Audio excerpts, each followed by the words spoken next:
bem com vocês? Hoje a gente está começando um vídeo assim completamente diferente, talvez do que vocês estejam acostumados a assistir, né? É um ambiente diferente. No caso, eu tô aqui na casa da minha avó, no jardinzinho assim, num ambiente mais natural, né? Mais assim, perfeição de Deus. E é mais ou menos sobre isso que eu quero falar com vocês, né? Compartilhar com vocês. Acredito que quem tá assistindo já viu, né, o temazinho do nosso vídeo de hoje. E assim, tem aqui do lado, estão fazendo alguma obra, então assim, tem um martelinho rolando. De vez em quando pode passar aqui um barulho de avião aqui em cima que passa, que é rota. Tem muito gato aqui na minha avó, então assim, tem um me olhando ali, tem um aqui atrás, então pode acontecer de um deles se galfinhar no meio do vídeo e fazer barulho também pra vocês. Então assim, eu espero que vocês estejam me ouvindo bem e desconsiderem isso. Então assim, por que eu decidi fazer um vídeo desse? Porque já faz tempo que eu tô querendo fazer um vídeo assim desse com vocês e ficava deixando passar, até que agora eu achei que chegou o momento de gravar pra vocês falando sobre isso, né? Sobre quem é Deus, né? Jesus, sobre como você se aprofundar, conhecer e sentir Ele, né? Eu acredito que assim, é muito individual a experiência com Deus, né? Cada um tem a sua experiência, mas eu acredito que a forma que você pode estar buscando Ele pode ser a mesma, né? Através do que você for buscar e da maneira que você for buscar, que você vai ter uma resposta, né? De acordo ao que você, a sua maneira, de acordo a você. Então assim, é uma experiência individual, porém o caminho eu acredito que dá pra ser o mesmo. Então assim, eu vou dizer algumas coisas pra vocês, se vocês gostarem, né, pede aqui nos comentários. E eu posso estar gravando um outro vídeo, eu pretendo pelo menos assim, uma vez por mês, pelo menos, ou 2 vezes por mês, ter um vídeo assim, sabe?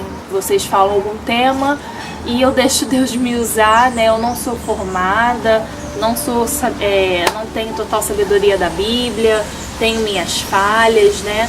Mas como todo ser humano que quer sentir a presença de Deus, eu tento acertar todos os dias, né? A primeira questão que eu levantei, assim, eu fiz até eu nunca faço isso, mas fiz até um roteirinho assim, mais ou menos, né?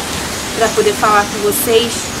E a primeira parte assim que eu queria falar com vocês é sobre assim, quem é Deus pra mim, né? Scarlett, quem é Deus pra você? Deus, assim, pra muitas pessoas, né, o nome Deus, ele traz uma distância, né? Alguém que está lá em cima, que é superior a nós, né, e que está muito distante de nós. E eu também tinha isso. Eu posso dizer que eu cresci na igreja, né?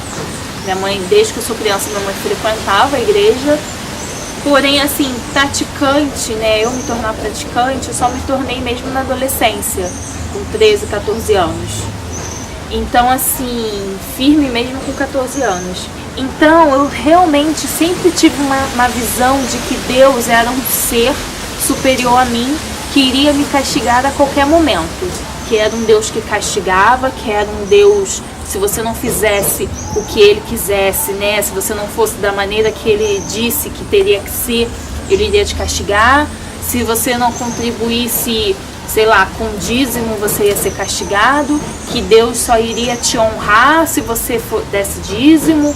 Que Deus só ia te honrar por causa disso, disso e daquilo. Ou seja, eu tinha uma visão completamente distorcida de quem era Deus. E eu vou ser bem sincera pra vocês, eu comecei a buscar realmente Deus, assim, entender quem é Deus, uns 2 anos pra cá, né, a idade do meu filho. Porque até então, assim, eu tinha um relacionamento, eu procurava uma intimidade, mas eu não procurava saber quem realmente era Deus pra mim, né, como era a minha visão em relação a Deus. E isso mudou completamente. Então, assim, Deus pra mim, Scarlett, Ele é alguém que me ama muito, incondicionalmente, que por me amar é capaz de fazer qualquer coisa por mim, desde que essa coisa, né, não vá me tirar do caminho dele, né, por me amar muito, Ele não quer me perder. Então, assim, é alguém que está sempre disposto a cuidar de mim, a cuidar da minha família. E é alguém que eu posso chamar de papai. É muito estranho, às vezes, assim, eu confesso que de início foi muito bizarro pra mim estar orando e estar chamando Deus, assim, de pai, sabe? Papai, então, eu parei, assim, fiquei tipo, nossa, que estranho. Porque é surreal, né? Algumas pessoas têm uma imagem, não têm uma imagem boa da paternidade, né? Algumas pessoas têm problemas com seus pais. Eu posso dizer que eu não tenho problema em relação à minha paternidade, né? Do meu pai comigo. Mas em relação a Deus, em chamá-lo de pai, em tê-lo como pai, para mim foi algo muito estranho. Porque, como eu disse, eu tinha essa visão de distância, de alguém muito superior a mim, né? E não é bem assim. Então, a partir do momento que eu comecei a entender de que Deus, né, Jesus, estava aqui, está o tempo todo aqui, do meu lado, aonde quer que eu esteja e o que quer que eu esteja fazendo, eu comecei a conseguir ter uma intimidade, uma afinidade e associar Deus com o meu pai, aquele que me ama e que é capaz de qualquer coisa por mim, meu pai, que está ali para me proteger, para me guardar. Então, assim, Deus para mim é alguém que eu posso chamar de papai e conversar com ele, né? Então, assim, uma das coisas que me facilitaram muito foi mudar a minha forma de orar. Que eu tinha aquela oração muito programada, sabe? Aquele jeito de falar muito programado, muito certinho. E não é bem assim. Você orar, você pode estar orando da mesma forma que eu estou aqui conversando com você, sabe? É bater um papo. Porque Deus está o tempo todo com você. Ele sabe de tudo que acontece com a tua vida, de tudo que acontece dentro de você. Então você não precisa, tipo, contar como se ele não soubesse o que estava acontecendo. Você tem que conversar, sabe? E é simples. Passou. Então, assim, é estranho orar conversando com Deus. É estranho. Mas é simples e a partir do momento que você tomar essa atitude, se torna natural, sabe? Nossa, eu tô me coçando muito, tá cheio de mosquito aqui. Então, assim, Deus pra mim é o meu pai, tá? É meu papai, meu pai. E como que eu comecei a ter essa visão, né, de Deus, ou que eu deveria conhecer mais, me aprofundar mais? Eu tive essa visão quando eu percebi que eu precisava mais de Deus e que eu realmente precisava conhecê-lo. Foi quando eu comecei a buscar orientação, comecei a tentar buscar na palavra, né, a ler, a pegar pontos na Bíblia que me dissesse, né, mais sobre Deus, mais sobre o meu relacionamento com Deus, como que é, né, como que Ele gostaria que fosse, o que eu poderia mudar para que isso acontecesse. Então, foi através disso, foi através da leitura, foi através de conversas, né, orações com Deus, foi através de conversas com amigos, com meus líderes, né? Assim, foi através de muita busca também, sabe? Eu acredito que para você ter essa visão, você precisa querer ter. Então, a partir do momento que eu abri meus olhos e vi que eu queria ter essa visão, foi quando eu realmente procurei. E um dos versículos, né, que eu achei que me ajudou um pouco a ter essa visão sobre quem é Deus, ele fica em João 15, a partir do versículo 1 até o 17. E eu vou estar lendo para vocês agora, tá? Então vamos lá. João 15, do 1 ao 17 diz o seguinte: sobre quem é Jesus. Eu sou a videira verdadeira, e o meu pai é o lavrador. Todos os ramos que não dão uvas ele corta, embora eles estejam em mim. Mas os ramos que dão uvas ele poda, a fim de que fiquem limpos e deem mais uvas ainda. Vocês já estão limpos por meio dos ensinamentos que eu lhes tenho dado. Continuem unidos comigo e eu continuarei unido com vocês. Pois assim como o ramo só dá uvas quando está unido com a planta, assim também vocês só podem dar frutos se ficarem unidos comigo. Eu sou a videira e vocês são os ramos. Quem está unido comigo e eu com ele, esse dá muito fruto, porque sem mim vocês não podem fazer nada. Quem não ficar unido comigo será jogado para a secara, jogado fora e secará.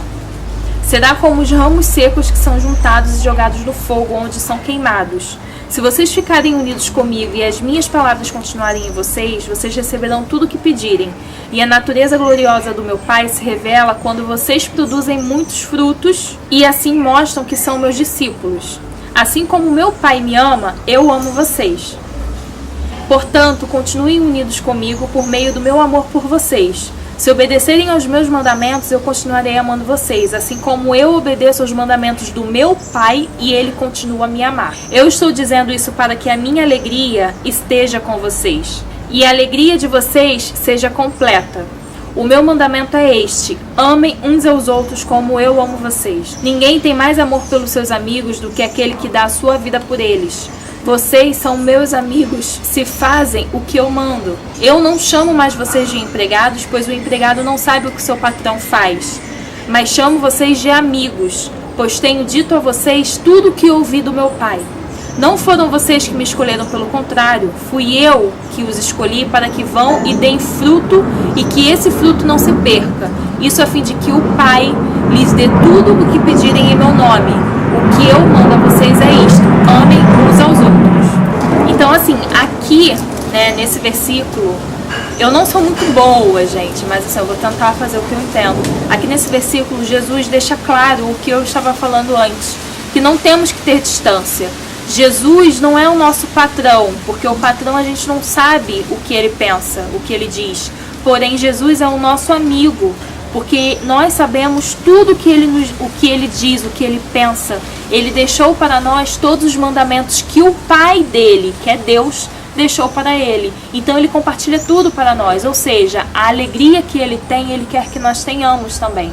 Mas para isso precisamos fazer a vontade dele, ser amigos dele. Precisamos ser amigos de Jesus, tá?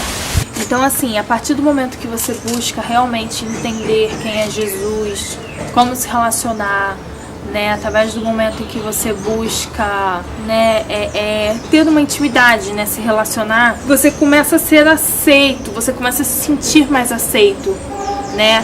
Então, assim, em Romanos 5:1, do 1 ao 11, fala o seguinte: agora que fomos aceitos por Deus, pela nossa fé nele, temos paz com ele por meio do nosso Senhor Jesus Cristo. Foi Cristo quem nos deu, por meio da nossa fé, esta vida na graça de Deus. E agora continuamos firmes nessa graça e nos alegramos na esperança de participar da glória de Deus. E também nos alegramos nos sofrimentos, pois sabemos que os sofrimentos produzem a paciência. A paciência traz a aprovação de Deus e essa aprovação cria a esperança. Essa esperança não nos deixa decepcionados, pois Deus derramou o seu amor no nosso coração por meio do Espírito Santo que Ele nos deu. De fato, quando não tínhamos força espiritual, Cristo morreu pelos maus, no tempo escolhido por Deus. Dificilmente alguém aceitaria morrer por uma pessoa que obedece às leis. Pode ser que alguém tenha coragem para morrer por uma pessoa boa, mas Deus nos mostrou o quanto nos ama. Cristo morreu por nós quando ainda vivíamos no pecado. E agora que fomos aceitos por Deus por meio da morte de Cristo na cruz, é mais certo ainda que ficaremos livres por meio dele do castigo de Deus.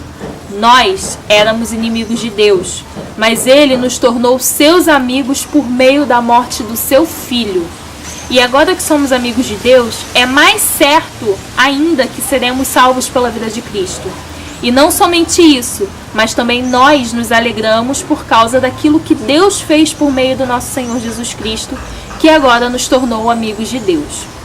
Ou seja, por mais que você tenha uma visão de que Deus é um Deus que castiga, aqui nesse versículo deixa claro que mesmo nós sendo inimigos de Deus, declarados inimigos de Deus, Deus entregou o seu único Filho para que nos salvasse. Ainda assim, sendo inimigos dele, ele tinha amor e nos salvou, queria nos salvar. Então, assim, aqui, nesse versículo, nós entendemos que fomos aceitos por Deus. Ou seja, o amor dele é tão grande que ele fez todo esse sacrifício para nos amar, para nos aceitar. Então, assim, é muito válido, gente, você ler. Eu vou deixar aqui na caixa de diálogo, aqui embaixo, todos esses versículos, tá? E com o título que ele é, tá? Para vocês estarem meditando e buscando mais a fundo. A Bíblia, assim, ela traz muitas coisas. Você não pode se prender muito a um versículo. Você tem que procurar palavras-chave, você tem que procurar nela toda, porque uma coisa complementa a outra. Sabe, se você ler só um ponto, você, fica alienado naquilo. Você não abre a sua visão, você não entende de fato.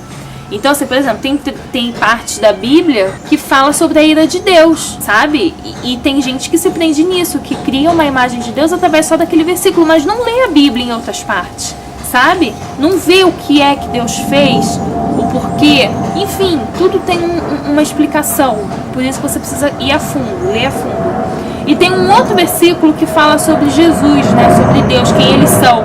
Também fica em Romanos, porém agora é Romanos 8, do 1 ao 17, que fala sobre a vida dominada pelo Espírito Santo, a partir do momento que você se permite ser templo do Espírito Santo.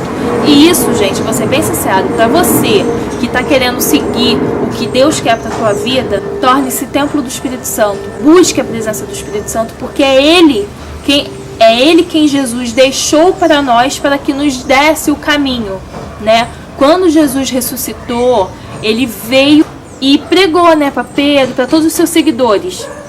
Pregou dizendo, e eles temiam, porque até então eles seguiam a Jesus.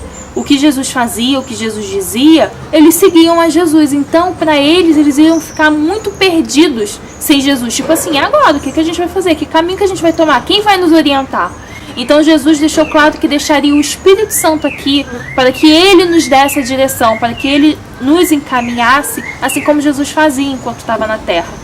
Então, assim, esse versículo aqui de Romanos, ele fala sobre isso, sobre a vida dominada pelo Espírito Santo, como é, que diz assim: agora já não existe nenhuma condenação para as pessoas que estão unidas com Cristo Jesus.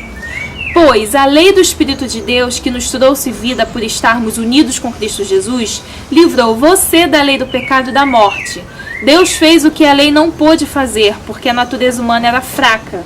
Deus condenou o pecado na natureza humana, enviando o seu próprio Filho, que veio na forma da nossa natureza pecaminosa, ou seja, veio como homem, a fim de acabar com o pecado.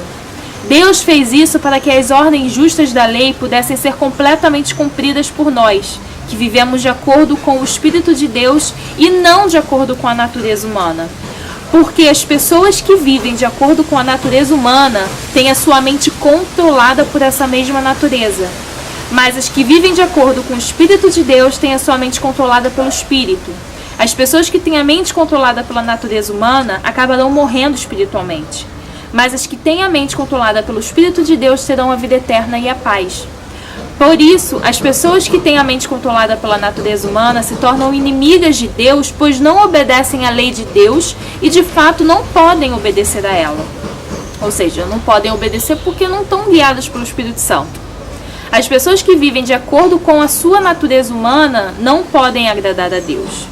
Vocês, porém, não vivem como manda a natureza humana, mas como o Espírito de Deus quer, se é que o Espírito de Deus vive realmente em vocês. Ou seja, se nós buscamos a presença do Espírito Santo de Deus na nossa vida, tudo que formos fazer será guiados pelo Espírito. Ou seja, teremos alegria, teremos paz. Ainda assim que o caminho seja triste, que alguma coisa aconteça, a nossa tristeza não é tão profunda, pois acreditamos no que Deus tem para as nossas vidas. Ou seja, ainda que venha tristeza, o Espírito Santo de Deus nos dá a paz. Quem não tem o Espírito de Cristo não pertence a Ele. Mas se Cristo vive em vocês, então, embora o corpo de vocês vá morrer por causa do pecado, o Espírito de Deus é vida para vocês, porque vocês foram aceitos por Deus. Se em vocês vive o Espírito daquele que ressuscitou Jesus, então aquele que ressuscitou Jesus Cristo dará também vida ao corpo mortal de vocês, por meio do seu Espírito que vive em vocês. Portanto, meus irmãos, nós temos uma obrigação, que é a de não vivermos de acordo com a nossa natureza humana. Porque se vocês viverem de acordo com a natureza humana, vocês morrerão espiritualmente. Mas, se pelo Espírito de Deus vocês matarem as suas ações pecaminosas, vocês viverão espiritualmente. Pois aqueles que são guiados pelo Espírito de Deus são filhos de Deus. Porque o Espírito que vocês receberam de Deus não torna vocês escravos e não faz com que tenham medo. Pelo contrário, o Espírito torna vocês filhos de Deus e pelo poder do Espírito dizemos com fervor a Deus: Pai, meu Pai. O Espírito de Deus se une com o nosso Espírito para afirmar que somos filhos de Deus. Nós somos seus filhos e por isso receberemos as bênçãos que Ele guarda para o seu povo. E também receberemos com Cristo aquilo que Deus tem guardado para Ele. Porque se tornamos parte dos sofrimentos de Cristo, também tornaremos parte na sua glória. Ou seja, a partir do momento que queremos ser um só com Cristo, nós também viveremos a glória com Ele. Assim como Ele vive o sofrimento conosco, nós viveremos a glória com Ele. Então, gente, não tem que temer, porque você só tem a ganhar. É só bênção. É só assim, tem gente que fala assim, vou pra igreja porque eu não aguento mais sofrer. Vou pra igreja porque eu não vou sofrer mais. É mentira. Tem sim as tribulações, tem os sofrimentos, até porque nós, quem segue o cristianismo, né, por uma parte é um pouco perseguido, né, em alguns países sabemos até que são perseguidos em morte, né, pra morte, mas assim, aqui no Brasil, graças a Deus, não tem esse tipo de perseguição, porém há sim um pouco de perseguição, né, pra quem prega, pra quem acredita, né, na palavra de Deus. Então assim, mas gente, tem sim, né, as turbulências, mas isso não quer dizer que vá sofrer completamente, né? Eu não sou muito boa pregadora, mas o que eu quero deixar claro para vocês é o seguinte: ainda assim que venham os problemas, você nunca vai estar sozinho. Sempre Deus vai estar, do teu lado, entendeu? Gente, uma coisa que eu aprendi é que quando a gente senta num local, é loucura, mas a fé é louca. É você puxar a cadeira e falar, Senhor, senta aqui, porque Deus está o tempo todo com a gente. Ele é muito próximo. Acho que a partir do momento que você abrir a sua mente e se ligar que Deus é alguém muito próximo de você, muito íntimo de você, tudo muda. Vai ficar tudo mais fácil. Se você tirar essa distância, tudo fica mais fácil. E a partir do momento que você abrir o seu coração e falar assim, Espírito Santo, eu quero te conhecer, vem aqui, ele vem, porque Deus não invade a nossa vida. Ele espera uma oportunidade, a partir do momento que você deixar claro o que você quer, ele vem e transforma, tá? Esse foi o vídeo de hoje, diferentaço, assim, desses 4 anos que eu tenho de canal. Eu acredito que esse foi um vídeo mais diferente, apesar de já ter um vídeo de conversa e tal, mas falando sobre Deus, assim, né, sobre a minha intimidade com Deus, é novo aqui. Eu espero que, assim, eu não fiz isso pra me expor, mas eu fiz isso pra talvez ajudar você que tá querendo uma busca maior com Deus e não sabe por onde começar ou não sabe se vai dar certo. Acredite, vai dar certo, basta você querer realmente do fundo do seu coração, tá? E é isso aí, eu espero de verdade que vocês tenham gostado. Não se esqueça de se inscrever aqui no canal, tá? Ative o sininho para receber todas as notificações de vídeos, que sobe vídeo aqui todos os sábados, 10 horas da manhã. Mas ative o sininho e curta esse vídeo para me ajudar, tá? A divulgar o meu trabalho, a fazer mais e mais vídeos para vocês. E é isso aí, tá? Um beijo e fiquem com Deus. Tchau, tchau.